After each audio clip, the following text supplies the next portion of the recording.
Вот уже почти 30 лет подвиг одного ингуша на устах у всего народа. Первый герой России – воздушный ас, генерал-майор авиации. Продолжать не нужно, все и так понимают. Речь идет о Сулумбеке Асканове, герое России, гордости ингушей. О нем слагают стихи, пишут книги. В честь него называют улицы и школы. 29 лет прошло с того дня, как не стало первого героя России Сулумбека Асканова. Славного летчика-истребителя вспоминают в 4-й школе Кантышева. Ученики в стихах рассказывают, каким им запомнился герой. Словно птицу выснесет истребитель-самолет. Душа ликует и поет. Тобой гордится весь народ. Сулумбек Асканов родился 8 января 1943 года в многодетной семье. Его отец – участник Великой Отечественной войны. Детство будущего летчика было трудным, вдали от дома. В родное село Плиево из Казахстана семья Аскановых вернулась только в 1957 году.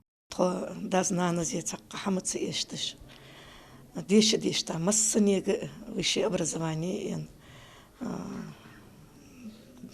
وقتشان سيدش زعمق شارجي حجوش إزديال غلق إجر حلخ دولش قيادته تخنانز أول مسخانة سومبك تخوني قيتها ديننا جاق تسبكويني تسقى أول تسو شكولي خا يبيرش تار لوزج سومبك بحني تسقى على تيجي زايات سؤال مسخانة أول وجه ديتا يالش ووش ديالش حلقتش مسخان إلي كنش كاشتوا شغل أولر إلي يزدي شغل أولر دنيا ناجوح تسبكوينة ورز إلي مسخان نانس وцер Сулумбек. Таким запомнился Сулумбек Асканов близким и родным, но для сослуживцев и подчиненных он в первую очередь был ответственным и преданным своему долгу офицером. Сулумбек Асканов одним из первых освоил истребитель 4-го поколения МиГ-29. Еще в детстве он мечтал поступить в Катчинское Высшее военное училище летчиков. В итоге поступил и окончил его на отлично. Выпускника назначили там же инструктором. Мальчишке нравился простор, свои мечты он даль простер. Летать орлом ему хотелось, желание детства притворилось. И звездной части он стал, ведущим испытателем он стал. Погиб Асканов 7 февраля 1992 года. При выполнении полета в условиях плохой видимости, выйдя из облаков, Сулумбек увидел, что его самолет падает на поселок Хворостянку. Он должен был катапультироваться. Для принятия решения было 2,5 минуты. Летчик решил увести свой МиГ как можно дальше от населенного пункта. В итоге самолет упал в 100 метрах от ближайшего дома на окраине поселка. За это позже ему посмертно присвоят звание Героя Российской Федерации. Сам он решил жизнь свою, а людей спас. А если вот он на Хворостянку упал в самолет, то тут была бы катастрофа. Такой он человек хороший. Он вот все за людей, все для людей делал. Единственную школу Хворостянки назвали в честь героя. Часто в ее стенах проводят открытые уроки, где рассказывают о подвиге генерала. Он разбился в Козельках, он не хотел, чтобы граждане пострадали, и решил самолет отвезти от граждан. И он не успел вызвать парашют и скончался. И за этот его героический поступок ему поставили памятник.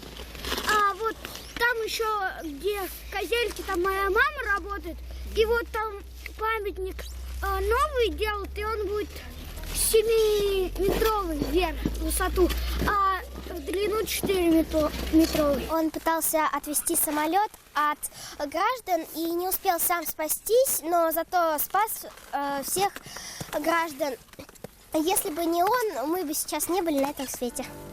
Спасибо, Сулумбеку Асканову! Имя славного сына своей страны навсегда будет храниться в памяти многих поколений. Свидетельством тому и памятники, открытые в его честь в разных городах нашей необъятной родины. В Московском музее Великой Отечественной войны На Поклонной горе открыли бюст герою, а позже и в селе Хворостянка Липецкой области. Теперь на месте прежнего скромного обелиска красуется величественная стелла из белого мрамора, напоминающая взмывающий в небо истребитель легендарного летчика. Обелиск будет вечно хранить память и рассказывать о подвиге человека, который поставил чужую жизнь выше собственной.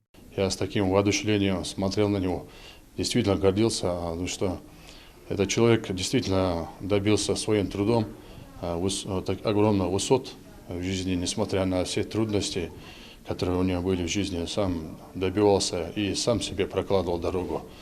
Действительно, он был славным сыном своего народа, потому что он гордился, что он является ингушом, и это гордое имя он носил достойно. Ингуш с большой буквы. Именно так отзываются о Сулумбеке Асканове, первом герое России, его друзья. В Липецкой области легендарного летчика помнят и любят. Миг генерала Асканова, в котором он проявил героизм и ценой своей спас десятки жизней, пример для каждого. С 2012 года аэропорт Магаз носит имя Сулумбека Асканова, а перед входом в аэровокзал красуется памятник. Копия истребителя МиГ-29. Именно на таком летал наш герой. Он любил небо, людей и отчизну и погиб, оставаясь преданным каждому из этого списка. Муслим Ганиев, Асхаб Билакиев, Новости 24.